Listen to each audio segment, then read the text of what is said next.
When should you consider TSM isn't going to work for you? Oh yeah, that's a really, and I've seen people work so hard at their recovery with TSM and the medication just wasn't right for them. There are examples of people who they just genetically don't respond to naltrexone. When do they notice this? There's mixed responses to that. I, as hard as it is, I always like to have people try it at least 6 months. I mean, that's because some people don't see any difference in the first 3 or 4 months, but then I find out that they haven't changed any of their habits, and that they did see a small reduction in the first 7 days. So this means that they might truly be a responder, but they haven't been helping the pill along. So I want to reevaluate that. So if you genuinely have been taking the tablet correctly, you've been complying, you've been keeping a drink log, you've been changing your habits, you've been staggering the times, you've been mixing things up, you've been going for walks, you have been doing TSM like nobody's ever done TSM before in their life. I mean, you're doing everything. You're doing coaching sessions and counseling and therapy. You're doing everything, and your drinking literally has not changed at all. And you're at the 6 or 9 or 12 month period. Then barring taking a genetic test for that particular gene, I think we can probably say that maybe naltrexone isn't the right medication for you. So let's talk about some of the other things that people can look for in addition to their reduction. Because you and I both know that you can have responses that don't necessarily translate immediately to your drinks reducing, but they're still changes. So talk about some of those. Well, I mean, if you're thinking about alcohol less, I mean, just the fact that maybe I have some people that say to me, well, I'm still drinking a bottle of wine every night, but I don't really think about it all day. So that indicates to me that that's a habit. They haven't changed their habit. So does that necessarily mean that naltrexone is not working? No. It means that naltrexone is working, but these people are drinking. Now, would you say they're drinking through the naltrexone, or they're overwhelming the naltrexone? They're drinking. Could be either. Yeah, it could be either. So, that's a matter of changing your habits and adding more things into your life so that you're not just sitting there expecting to drink that bottle. I mean, I don't know. I'm not in their house. I don't know how they're drinking that bottle or if they've made any changes. But the fact that they say to me, it's funny, but, I didn't really want to finish that last drink, but I did. Okay, that right there says, hang on a second. What do you mean you didn't want to finish that last drink? Well, I just didn't want to finish it. But of course they did, because they don't, quote unquote, waste alcohol, or they don't leave wine in their glass. They're not used to doing that. So that's why they finished the glass. Well, that's an indication that the naltrexone was working, but they didn't listen to that cue. So this is kind of a loaded question. When do I know naltrexone's not working for me? I would say if I've done everything absolutely correctly and I've seen absolutely no changes in a year. If you want to give it a year, give it a year. It's at the 6 month point, I would definitely speak to a professional and evaluate what you've been doing, because it really could be something as simple as, I had a recent client who said, yeah, it was working so well in the beginning, but I don't know. Well, it turns out she's drinking all day and she's not taking a second dose. So yeah, the levels of alcohol are really not decreasing at a great, the measurements, the how many drinks per day. But the first part of the day, when the naltrexone was actually working, she drank less. So the naltrexone is working.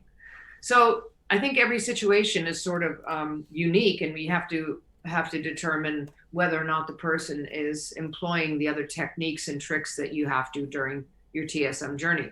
That said, I would definitely, if you think you're doing everything right and you don't see any reduction within 6 months, I would definitely speak to a professional and go over everything. Your drink log, that's why it's imperative to keep the drink log, because we forget.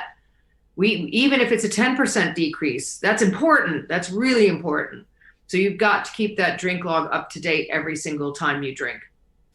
And then you can see a professional, and they can ask you if you've made any changes. Go to a TSM expert, and then you can determine if you've really been helping the pill along. And then if they do recommend changes, you can try those changes for a few more months.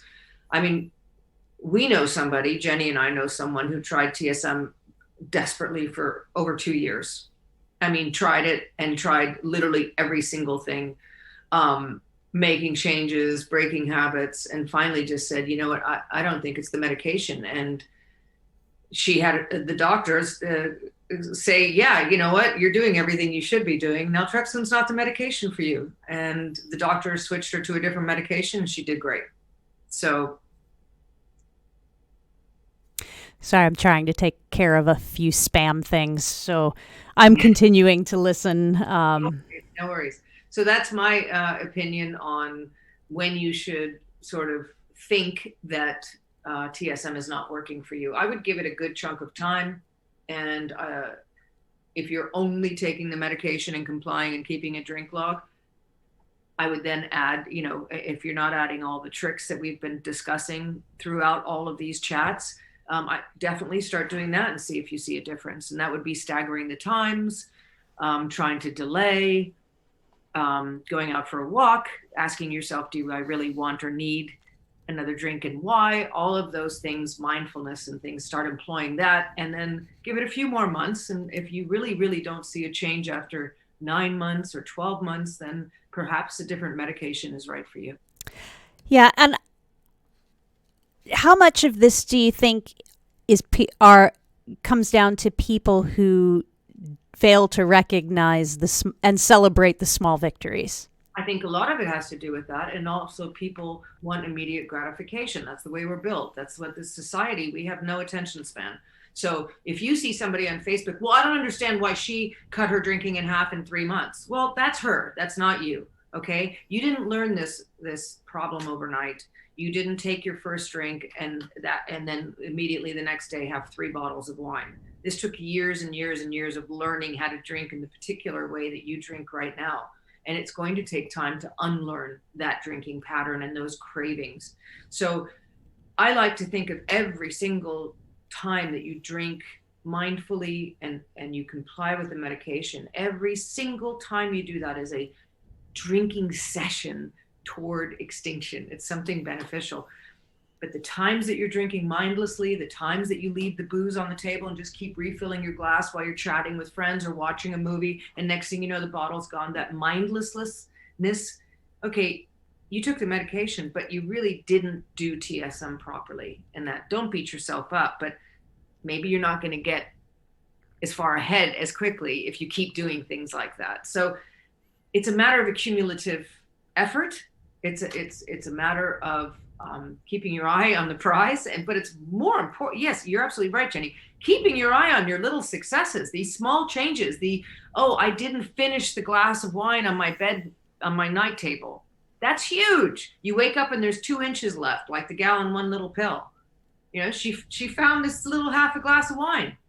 It was unheard of for her. I remember the first time that I looked in my refrigerator and there was a half a bottle of white wine with a cork in it.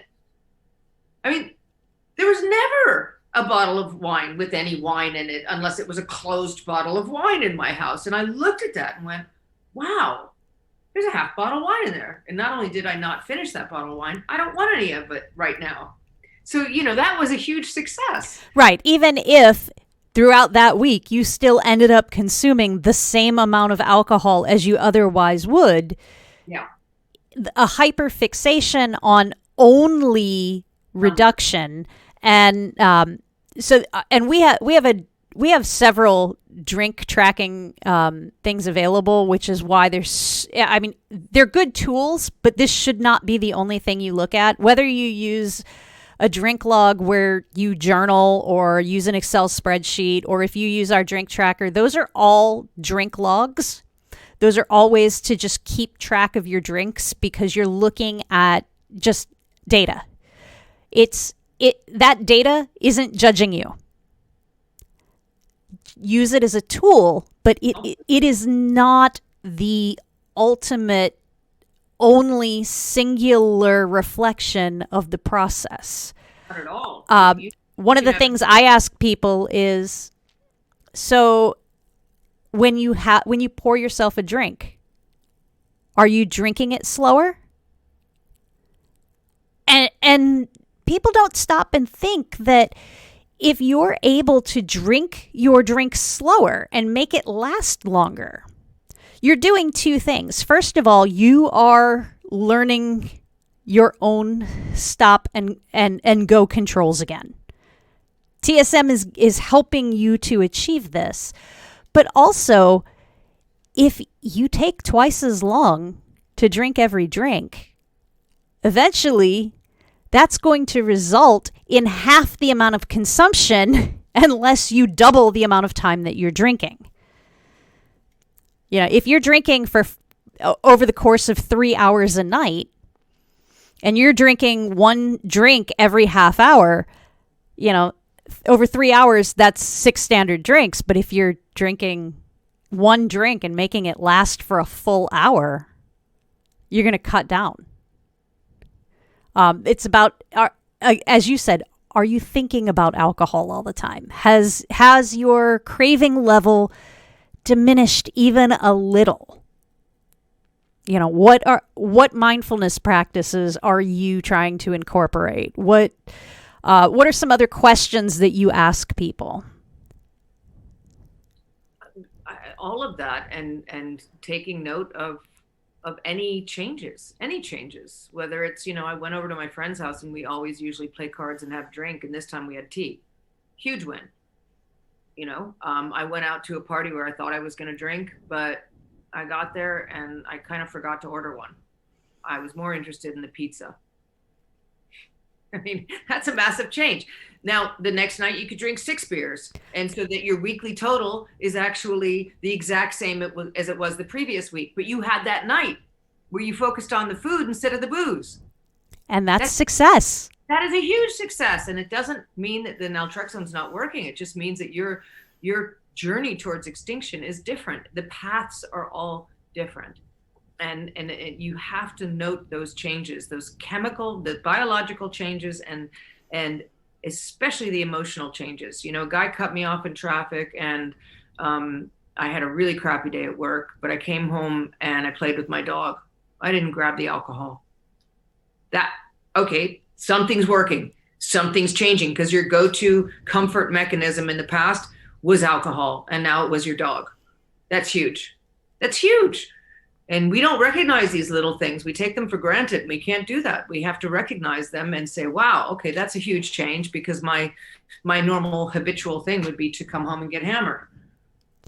Well, and here's another one I've seen, and you've probably seen it as well in many iterations. There are people who, at the beginning of the process, struggle with medication adherence.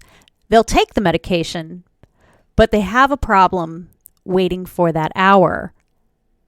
And then it becomes less of a struggle to wait the hour.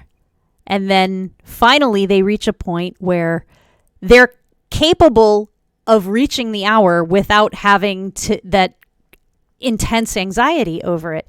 And that alone is progress. Sure it is. All of this is progress. Look, you're introducing something new to your system.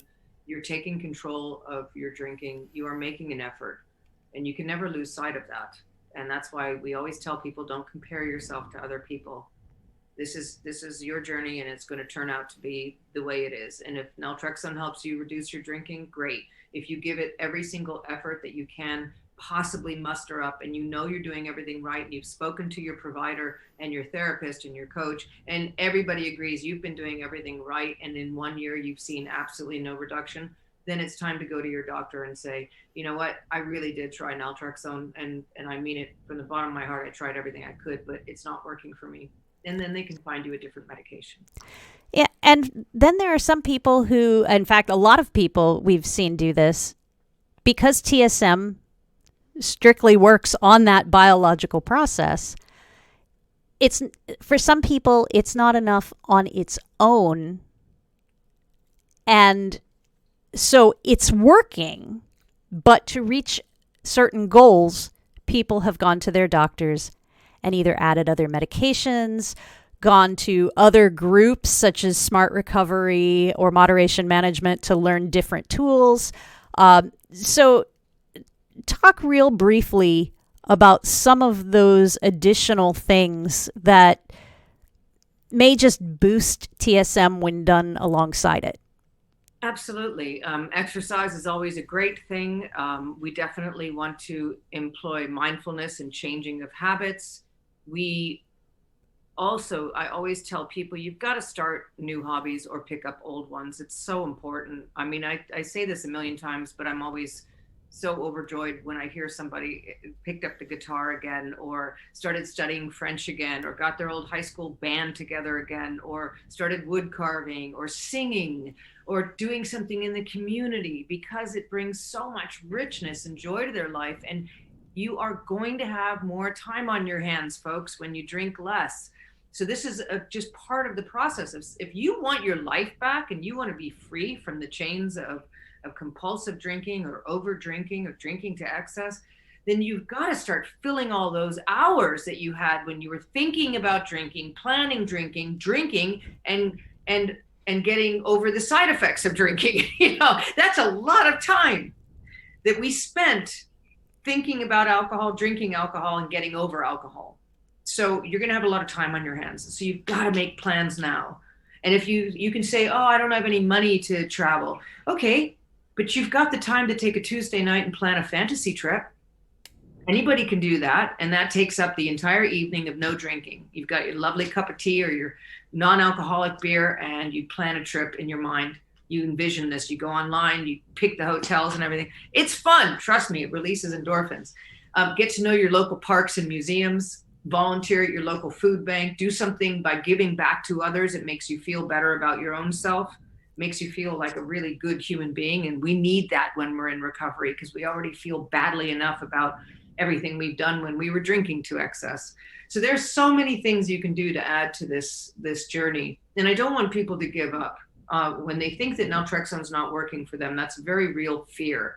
But you really have to say to yourself, have I done everything I can to help the tablet along? And you have to be really honest with yourself. And that's when you can reach out to a professional and say, this is what I've been doing. Do you think that I could make any more changes to help the tablet along? Or am I just not a responder? And at that point, that's a very legitimate, it's a very legitimate thing to do, is to reach out to somebody and ask them what they feel, to get an outside perspective on your journey. And if they say, no, you could tweak it a little bit, then start doing some of these things. And, it really is remarkable to me that people just expect the pill to do absolutely everything. And by the way, I'm not judging you, because that's exactly what I thought. I mean, I didn't know anything about mindfulness or drink logs or any of that jazz. I just took the pill and waited an hour. And that was a huge accomplishment, I thought. And it was. And it helped a lot, but it wasn't the end all be all. And had I had more preparation, I added more things into my life, I would have had a smoother road to recovery. So I want you to do more, not less. That's what I tell people. Do more, not less. Sign up for classes. Start taking an interest in hot yoga. I don't care. Do something. Not just, seeing the same friends you drink with, making the same plans that you did in your drinking life. You got to change things up. A lot of people get dogs or cats during this time. That's another thing, Okay, you could foster an animal. That's probably better than adopting one, because you don't know when COVID is over if you're going to have the time to care for it. But yeah, anything. Just mix it up. So to end this segment, just real quick, just summarize, when is it too early to wonder if TSM isn't working for you? I think it's way too early in month 1, 2, 3, 4, 5, 6. I mean, because we don't know, half a year in, we don't even know if you're making a dent in your habits or anything. But also, if you've noticed these small changes, like I was focused on the pizza, not the beer, or I left a half a glass of wine on the table and walked away. I never do that. Or I went to a restaurant and forgot to order a second glass of wine. I mean, we don't know if did you recognize those? That's the change. That's TSM working right there. Any change in your behavior that's positive might mean that the pill's working.